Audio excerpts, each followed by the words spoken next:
photometric calibration for a clinical chemistry analyzer will be our topic. The photometric calibration will be the first step in order to measure and analyze. So in this part, we will cover the following points. First, we'll have a general definition for a photometric calibration for a clinical chemistry analyzer. Then we'll have a specific definition by Roche and then by Abbott. Then we will talk how does calibration work. Then we'll talk about the calibration procedure. Then we'll talk about the calibration methods and cal types.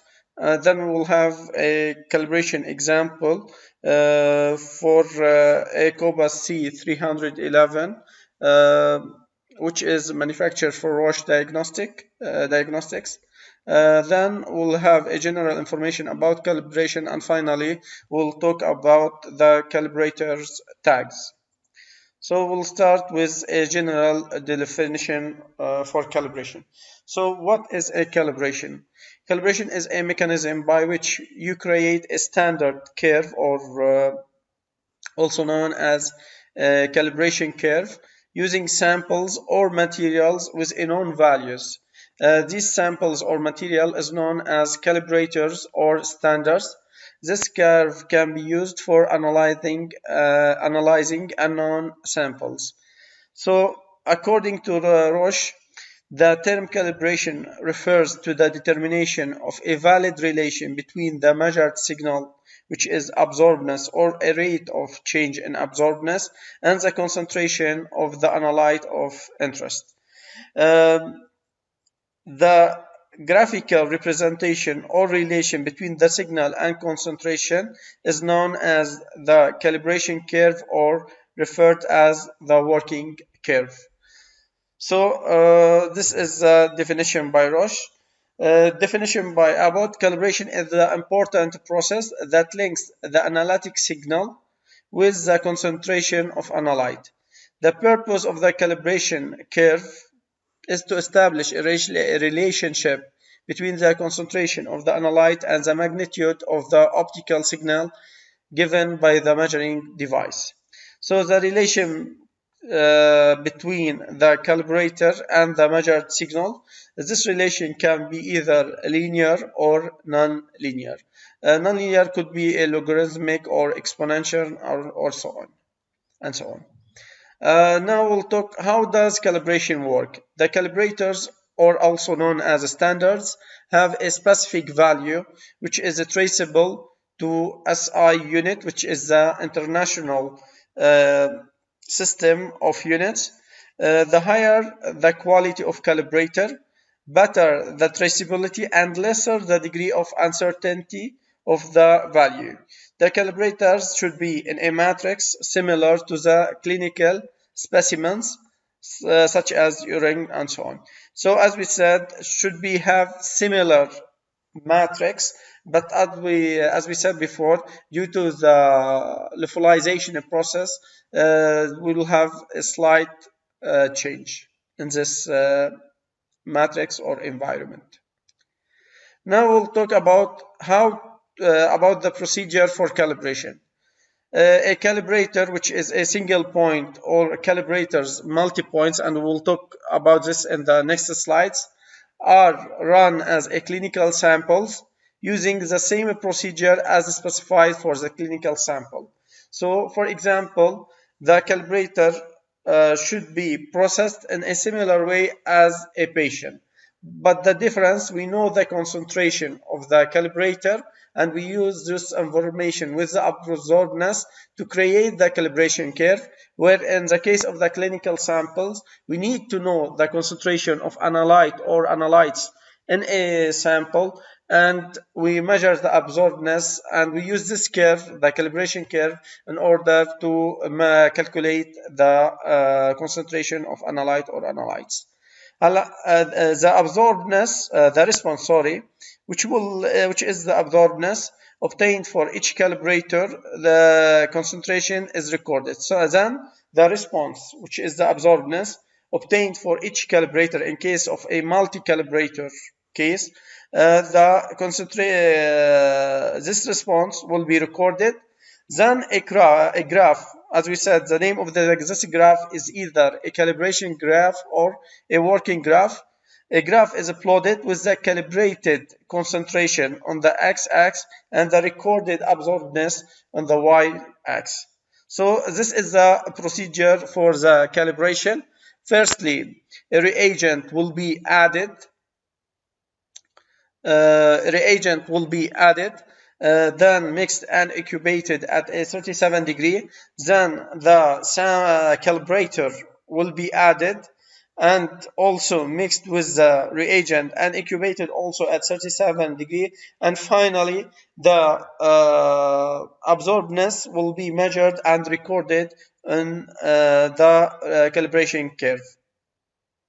So this is the procedure.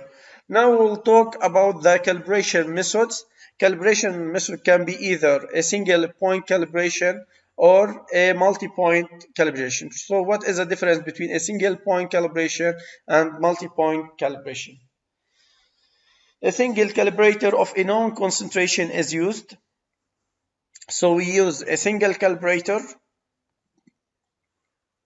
and we should distinguish between two types: a semi-quantitative assays and quantitative assays with a limited range. In the case of the single point, it's usually or commonly used for semi-quantitative assays, the single point being the threshold concentration for determining either positive or negative. So the result will be either positive or negative without any quantitative information. For this, we call it semi-quantitative assays. It's used for semi-quantitative assays. In case, also it can be used, the single point can be used for quantitative measurements, however, over a limited range of linearity. So we have a limited range of linearity after the validation of performance characteristics. Now we'll move to talk about the second calibration method, which is the multi-point calibration. Two or more different calibrated concentrations are used. So we use two or more. The calibrator should be preferably span the entire range of the analytic values. So the range or the range of the analytic values should be covered completely is preferable. So after the talk about the calibration method, now we'll talk about the calibration types or the types of the calibration functions. Calibration function can be linear, curved, or may take a special form. As we can see, this is the linear form. This is the curved one. This one is the special type, which is called for parametric. So after the accomplish of calibration process, the calibration factor thus obtained. So after the calibration we have now the calibration factor is used to calculate the concentration of unknown test samples for patient samples after measuring their absorbedness. So in order to measure the concentration of an analyte in a patient sample, we use the calibration, we multiply the calibration factor by the absorbedness of this analyte or test, then we can have the value for the concentration of this analyte. Now we'll have an example about the photometric calibration for a specific clinical chemistry analyzer. The Cobas C311, which is manufactured for Roche Diagnostics. First, as we said, we have calibration methods and we have calibration types. As for the calibration methods used by the Roche Diagnostic for the Cobas C311 analyzer, we have, as we said, the method can be either a single point or multi-point. For the single point, we have the blank calibration. For the the blank calibration and the span calibration. For the multi-point, we have the 2-point calibration and the full calibration. So the single point calibration, we have the blank calibration and span calibration. For the multi-point calibration, we have 2-point calibration and full calibration. The blank calibration is a type of a calibration where we use only one calibrator, which is the standard one or the calibrator one. The calibrator one is water, and the signal correction is simple proportional, is a simple proportional adjustment. As for the difference between the blank calibration and the span calibration, as we said, both of them are 1-point calibration, but in the case of the span calibration, we use another calibrator other than the standard one or calibrator one, which is the water, in order to make the calibration curve. Also, the signal correction is a simple proportional adjustment.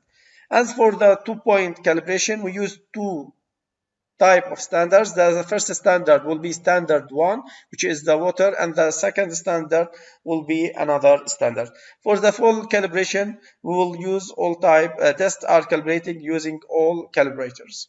This is a table of a summary for the calibration methods used by Cobas by Roche Diagnostics for Cobas C311 analyzer. As we had, we have 4 types: blank, span, which are a single point, and 2-point full point are multi-point calibration methods.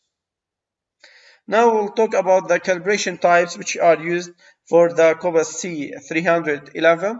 As we said, the calibration types can be either linear or non-linear, and this is represented by a math model. For the linear one, we use the straight line and we see the curve. As for the non-linear one, we have different types. We have the RCM, we have RCM2T1, RCM2T2, and these are the mass models or the calibration functions for each one of them. And we have the spline and the line graph. So this is the first one is the linear one, and the linear one is has a calibration method which is 2-point. This means we'll use 2 points. The first point will be the blank water. The blank will be the standard one, which is the water, and the second calibrator or standard will be another standard. And the span point or the points to cover the span, the full range for, will be from 0.2 to 6. The 0.1 will be used for the water or the blank calibration. So this is a curve. We have also 2 types of the linear. It's represented firstly by a straight line equation, as we can see here. We have 2 types for the linear. The first one where the concentration for the standard will be equal to 0. The second one will be the case where the standard for the standard one will be the concentration of the standard one will not be considered equal to 0.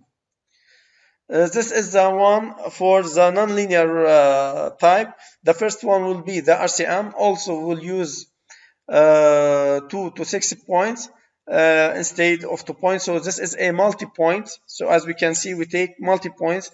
By comparison to linear, we only take 2 points. Here we take multi-points from 2 to 6. This is a math model for this one. This is considered nonlinear. The second type, which also nonlinear, the RCM2T1, and this is a math model for it.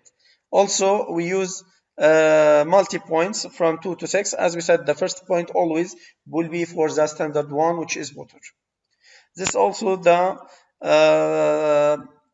third nonlinear mass model, which is RCM2T2, and similar for the previous one, but here we see a decay of the concentration. As the concentration increases, the absorbance will decrease. This is the formula for this type. This is a special type of nonlinear, which is called the spline. It has from points from 3 to 6, and the span point will be from 2 to 6. This is a line graph, also similar to the previous one, and it can be represented by this math model. Now we'll talk about the general information related to the photometric calibration. The first point, what chemistries need calibration? All chemistries need calibration.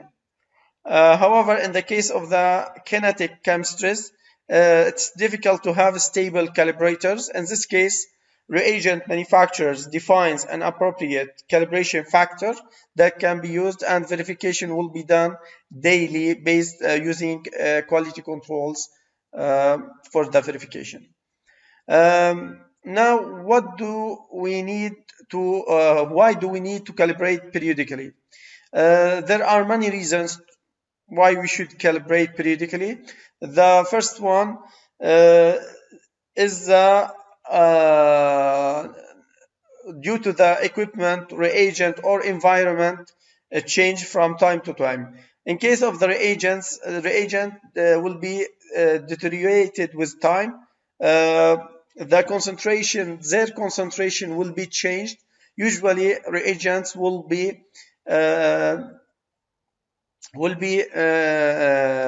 have a cold environment, refrigerated at 1 to 2 to 8 degree at inside the analyzer. Even with this cold environment, there will be an evaporation of water from this reagent liquid, and this will change of its characteristics, and consequently will need to perform calibration to compensate this change of the concentration in the reagents.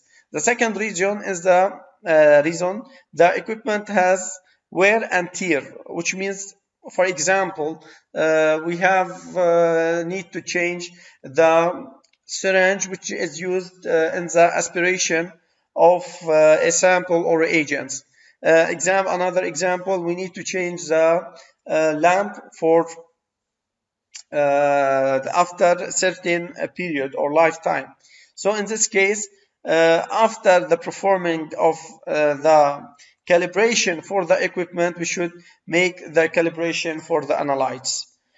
Finally, in case we have a room temperature fluctuation, especially in case of uncontrolled environment inside a clinical laboratory. So we have a fluctuation in a temperature or a humidity. This will lead to the need to perform calibration. Also, for every change in the analytic system, appropriate adjustment need to be done to calibration curve. Finally, calibration frequencies depends on the stability of the analytic system itself. So each manufacturer have different stability based on their analytic system. Why it's important? What is the importance of the calibration? Calibration function or factor, as we said before, which is calculated after the calibration is done, is the relation between the instrument response and the concentration of the analyte, and this also called, as we said before, calibration curve or working curve. The precision and reproducibility of the analytic method depends upon the stability of the calibration. Usually in modern automated clinical chemistry analyzers, the calibration is very stable, so it's not required required only infrequently due to this stability of good quality of the analyzers. Also, built-in mechanisms indicate when the recalibration is necessary, and this built-in mechanism will alert the laboratory technician in the case there should be a need to perform a recalibration or calibration again. When to calibrate, the frequency of calibration varies between the laboratories, but here are some reasons which where calibration is recommended whenever there's a change in a reagent load. What we mean by reagent load, the reagent load will be changed, for example, every 4 to 6 months. This depends on the market or the size of the market of the manufacturer, depends on the load they have. This reagent load should be made, for example, every 4 to 6 months. Also, another reason for the recalibration or the performance of the calibration is a systematic shift in the quality control values. In case we have a systematic shift in these values for the quality control, then we should make a calibration, discordance or conflict in the patient results, and finally, after the expiry of calibration stability as determined by the lab. So what is the stability of the calibrator, or what is about the stability of the calibrator itself? The calibrator's stability will be varied based on, for example, the type of the calibrator, if it's a liquid calibrator or lyophilized one. Also depends on the calibration method, if it's a single point or multi-point, and we have a specific time of analytes which has a very short time for, or short lifetime for stability. So in case of the liquid calibrator, some calibrators are liquid and will be stable till expiry date if the storage conditions are adequately met. In the case of lyophilized,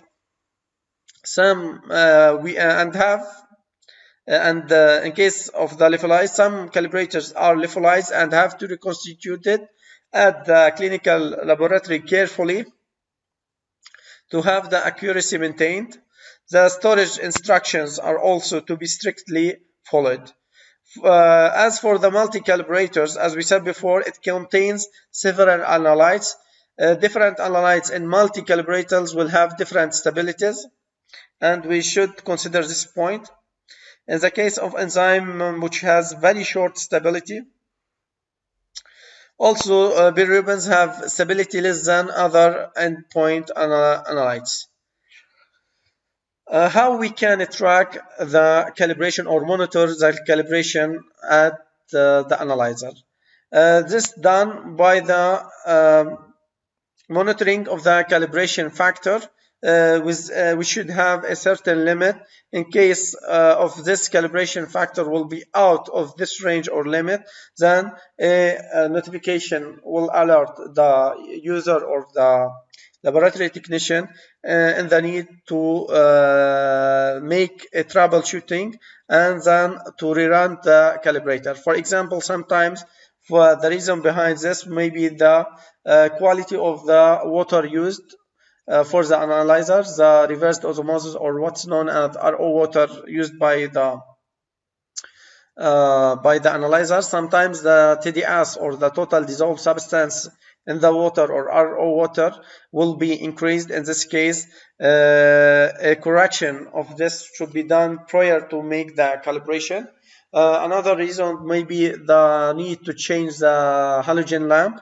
Another reason could be the change of the temperature surrounding the analyzer, or need to clean the filters which are used to filter the quality of air which entered the analyzer.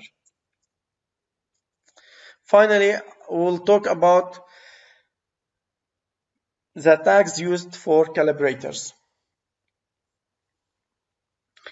Chemistry analyzer can exist in two types. Either can be either a standalone analyzer or in a modular platform, such in the case of the total laboratory automation.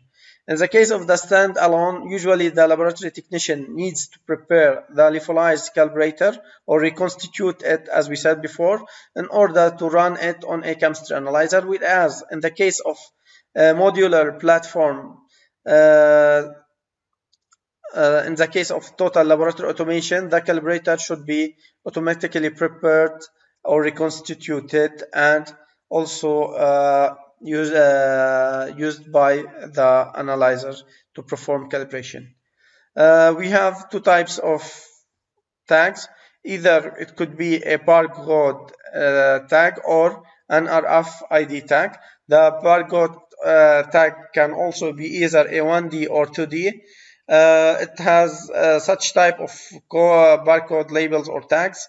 Has no memory chip. It can store only static and fixed information with a unidirectional data flow from the tag towards the analyzer. The analyzer cannot store information in this tag, whereas in the case of active RFID, which is an acronym for radio frequency identification tag, it has a memory chip. It can send information to analyzer and also receive data from the analyzer and store it in its own memory chip. So we have a bidirectional communication with the chemistry analyzer.